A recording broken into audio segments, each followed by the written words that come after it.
It is great to be with a lot of old and dear friends who have, for so many years, been toiling in the fields, fighting to defend individual liberty, fighting to defend economic liberty, fighting to defend the rule of law and the Constitution. And the Federalist Society is a wonderful institution. As you all know, we just finished hearings on Judge Neil Gorsuch, during which there were more than a few questions from Democratic senators that I'm pretty sure went along the lines of, are you now or have you ever been a member of the Federalist Society? I went ahead and self-reported, yes, I am.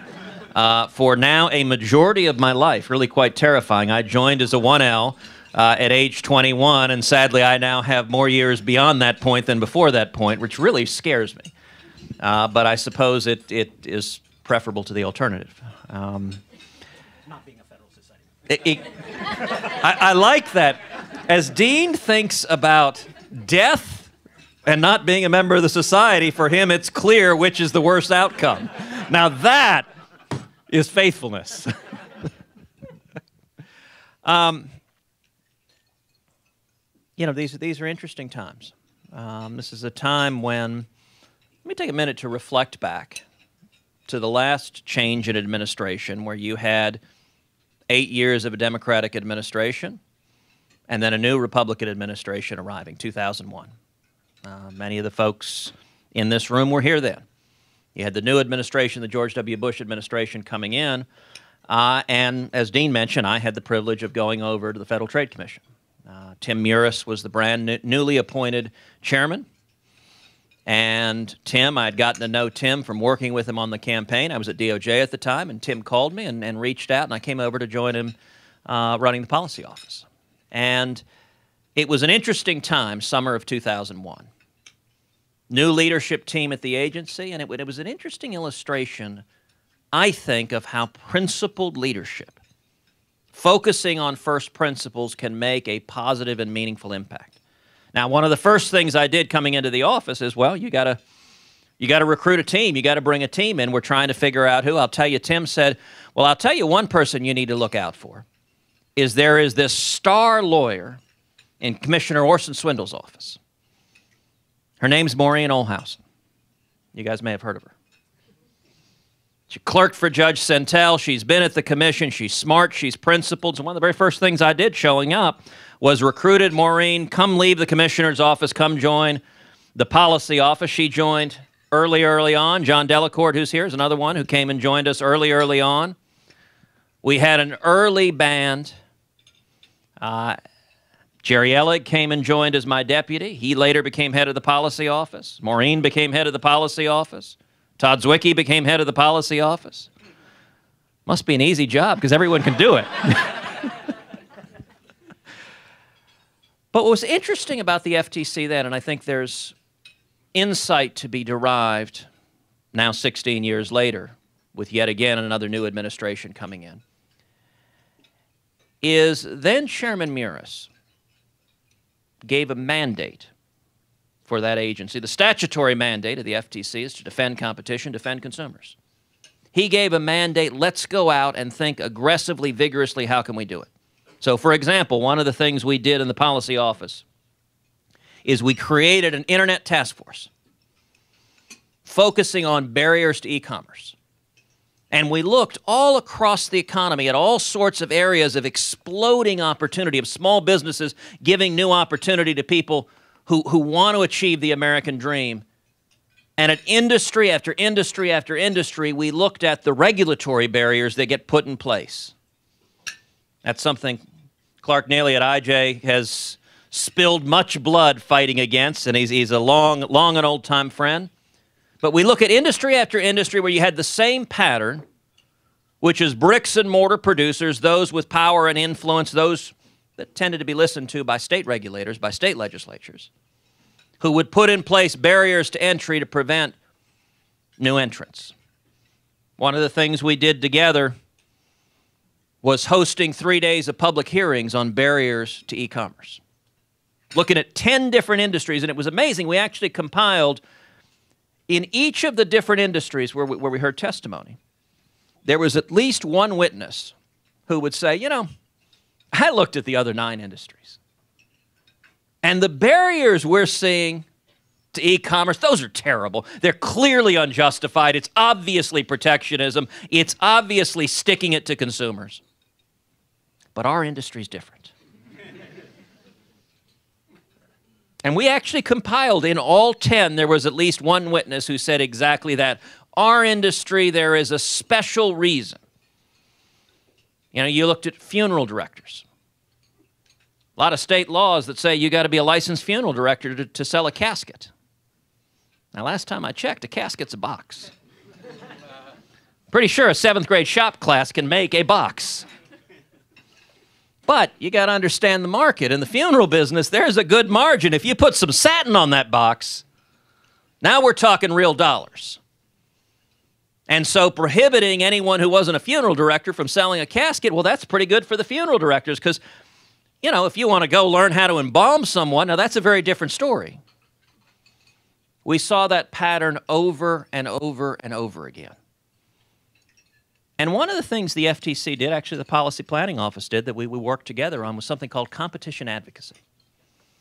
It's a phenomenal, simple, and yet powerfully subversive idea, which is the mandate Chairman Muris gave, was if there are anti-competitive state laws, regulations that are hurting consumers, the FTC would respond to an invitation from a state legislator, from a state board, to come in and testify and study it.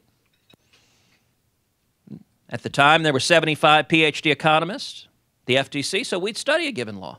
We'd look at it, come in and testify, and we'd say, look, you guys are welcome to do anything you like, but under the analysis of our economist, if this particular regulation is passed, if this particular law is passed, it's going to end up negatively impacting your consumers to the tune of, say, $45 million a year.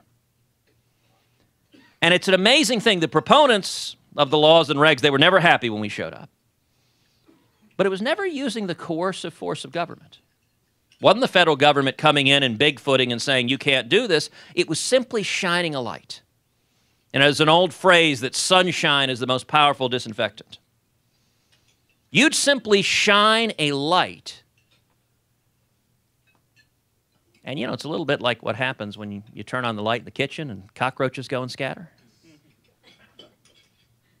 Bad laws and policies get made typically in the dark of night without anyone watching. And over again, we'd come in and just testify. Look, if you really want to screw your consumers, hey, knock yourself out. But here's what it's going to do. And almost without exception, when we'd come in and testify, the anti-competitive rule or regulation wouldn't be adopted. That simply shining a light at the invitation of the state or local leaders who would ask us to come in, simply shining a light and focusing on the harms. You know, you look at another area, the interstate sale of wine. It's an area we got very involved in.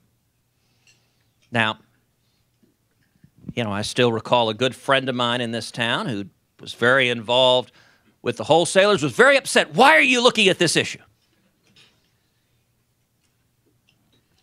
And it was very interesting, the arguments that were given against the interstate sales of wine. You know, you look at wineries. Wineries are exploding. The opportunity. Texas, we've got hundreds of wineries that are opening. Wineries all over the country. But yet the arguments that were given, it was a series of arguments. One of the arguments I found most interesting was that, well, the interstate sale of wine will increase underage drinking. Now, that always struck me that anyone making that argument has never actually met a teenager. I will readily concede the online sale of beer kegs, that could be an issue. But I've never met a 16-year-old who says, I'd really like a nice perky Cabernet. That's just not living on the world we live on. But, you know, one of the things we did is we said, well, there are a number of states that allow direct shipment. So let's contact their alcohol boards. Ask them, have you seen a problem with underage drinking? Has this contributed to it in every way? And one after the other, they responded to the request, and the answer was the same over and over again. No, no, no, no, no. We heard testimony on it. Ended up preparing a report. Actually, Maureen helped lead that effort to prepare the report. It's over a 100-page report detailing the harm, consumers paying more for that product because of those barriers. Now, again, the report was not using the coercive power of government. It was simply shining a light. Here are the facts. But fascinatingly enough, that report, a couple of years later, the issue made it to the U.S. Supreme Court. And the court ended up striking down some of the barriers to interstate shipment. And that report, written in the policy shop of the FTC, I think it was cited by Justice Kennedy, if I remember correctly, a dozen times in the majority opinion. It's an example where telling the truth makes a big difference. Now, this lunch is about economic liberty, as I understand it. Listen, the truth is economic liberty works. Economic liberty is what provides opportunity. My number one priority in the Senate is and always has been jobs and economic growth. For the very simple reason that the 27 million Texans I represent, the number one priority for Texans is jobs and economic growth. Everywhere in the state of Texas I go, that's what I hear. From East Texas to West Texas, from the Panhandle to the Rio Grande, Texans want more jobs, higher wages, more opportunity. And, you know, all of us, we tend to think about economic opportunity not as some abstract chart of supply and demand. But we think about it in our families, our lives. For me, I think about it with my dad. My dad, when he came to Texas, it was 1957, and he was 18, couldn't speak English, had $100 sewn in his underwear. And he got a job washing dishes, making 50 cents an hour. Now, why did he get a job washing dishes? Because he couldn't speak English. You didn't have to speak English to wash dishes. You had to be able to take a dish, put it under hot water, scrub it. He could do that in any language. Now, after a while, my dad learned English. He learned English pretty quickly. Once he learned English, he got his next job. His next job was as a cook at that same restaurant. That was a better job. That paid 80 cents an hour, not 50 cents an hour. And he didn't burn his hands all day long. So he liked that job better. A little while later, he got his next job. His next job was as a teaching assistant at the University of Texas, teaching math. And his next job from there, he got hired as a computer programmer at IBM. And then he and my mom went on to form a small business, a seismic data processing business in the oil and gas industry. Now, you look at that trajectory, and to me, the most striking thing about it is how utterly ordinary it is. How every one of us, I am confident we could come up here and in our families tell the same story. Climbing the economic ladder, that's how it works. But the critical piece to understand from that, you don't start climbing that economic ladder unless you can get on the first rung and the second rung. If he doesn't get hired washing dishes, he doesn't get that second job as a cook, or the third job, or the fourth job, or the fifth job. It's the entry. I think our focus for those who believe in the free market, our focus needs to be relentlessly on the most vulnerable, on the people just starting to climb the economic ladder, making it easier to grab that bottom rung, to grab that second rung. You know, you talk about all sorts of issues. You talk about an issue like the minimum wage. I explained the minimum wage this way. If you'd gone back and made the minimum wage in 1957 for my dad $2 an hour, they'd have fired my dad and bought a dishwasher. It's real simple. You can jack up, you can put regulations in place that the people who get fired are the most vulnerable. You know, you look at cities, particularly on the West Coast, that are passing $15 minimum wage laws. You know, I always have a question, well, if you're going to make it 15, how about 50? How about 100? Don't you want people to make $100? Are you mean? Do you not want them to do that? And what's happening? Listen, in any business, you have a trade-off of capital and labor. You're doing a mix of one or the other. And typically that mix is based on the relative cost of each and what they produce. If you have government regulation driving up the cost of labor, you shift more to capital. How many of you have been to a restaurant and ordered on an iPad? You're looking at a $15 waiter. It's real simple. You don't have to pay an iPad. Some waiter or waitress lost his or her job and got replaced with an iPad. Why? Because the labor became too expensive and they were replaced with capital. That trade-off. And by the way, it's not just, you know, some people, you see proponents of big government saying, oh, well, that job didn't pay enough anyway. Really? Look, my dad didn't want to wash dishes for 50 cents an hour his whole life. Could he have taken care of our family on 50 cents an hour? Probably not. But if he didn't start with that job, he didn't get the next ones. Now, we've got an opportunity in this town to do an enormous amount of good. Where we are today, as a result of the election, Republicans have been given control of the White House, of every federal agency, and of both houses of Congress. That does not happen often. Historically, that is quite rare. Now, we could do an enormous amount of good, or we could screw it up badly. In my view, there are 4 big-ticket priority items this year, to which I'm devoting virtually all of my time and attention. The first is Obamacare repeal. That's had a rocky few days. But it's important to keep in mind. Number one, we have got to get it done. Failure is not an option. You can't spend 6 years campaigning every day telling the voters, if you elect us, we'll do this, and then don't do it. And it's worth remembering, look, the House plan didn't have the votes last week. That House plan had been public for 18 days.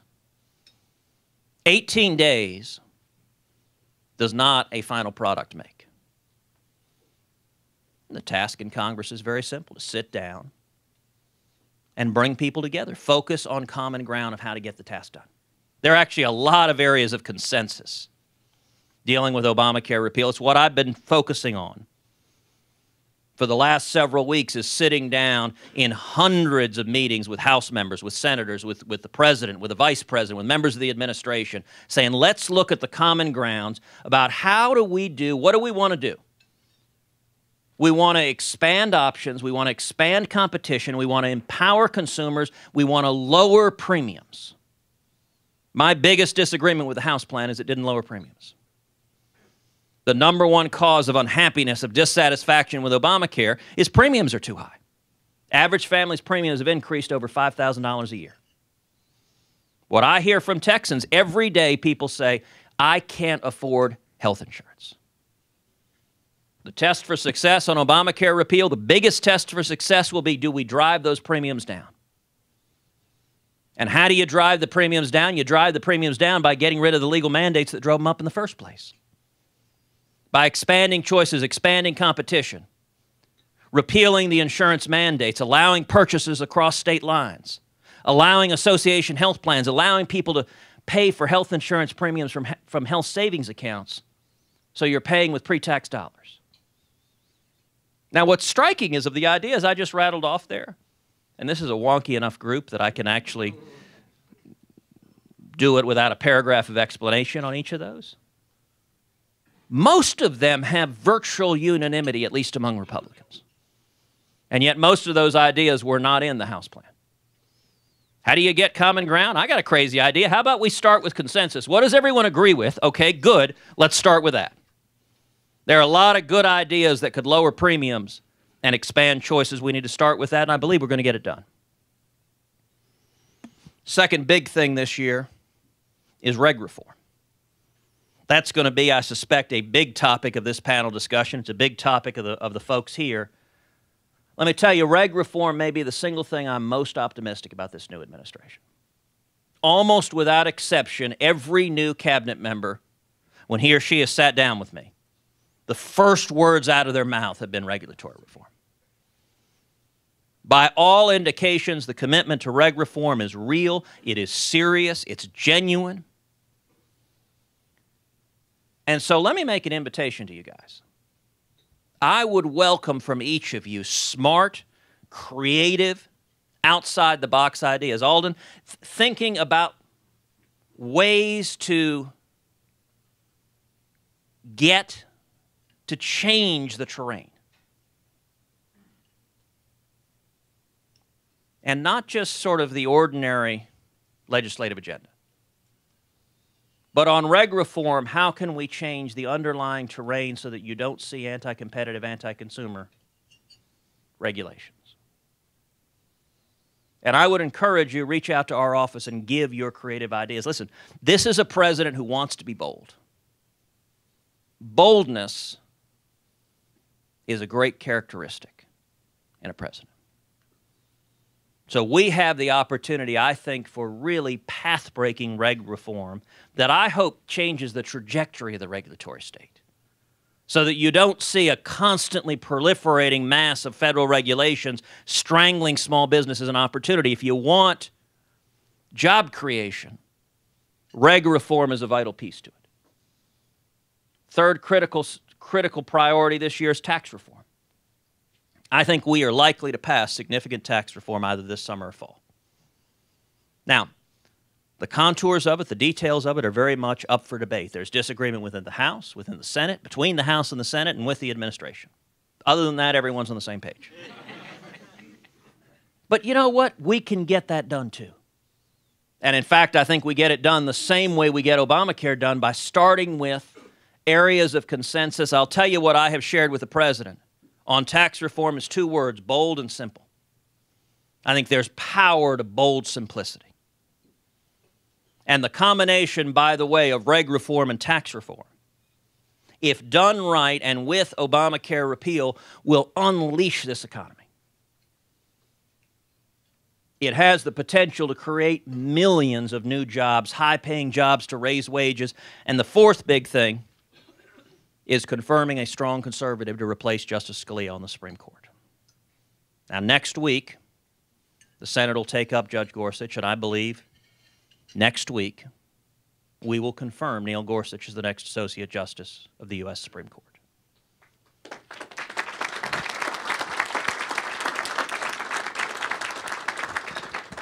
If we do that, if we repeal Obamacare, have significant reg reform, major tax reform, and confirm a strong conservative to the Supreme Court, if we do all of that in 2017, 2017 will be a blockbuster year. This has the potential to be the most productive Congress in decades. On the other hand, if we screw those 4 up, 2017 could be a heartbreaking missed opportunity. So that's what the stakes are. And I'm excited, I'm energized to be in the arena working to get it done. And I'll say the terrain is very different. You know, the week after the election, I sat down with my Senate staff. And I said, listen, for the last 4 years, we have had a radical and extreme president who did not care what Congress thought, who did not care what the American people thought, and was trying to jam through an agenda that was hurting millions of Americans. And our job was to be the loyal opposition, to do everything we could to fight to stop harmful policies that were hurting Texans, that were hurting jobs, that were hurting people across this country.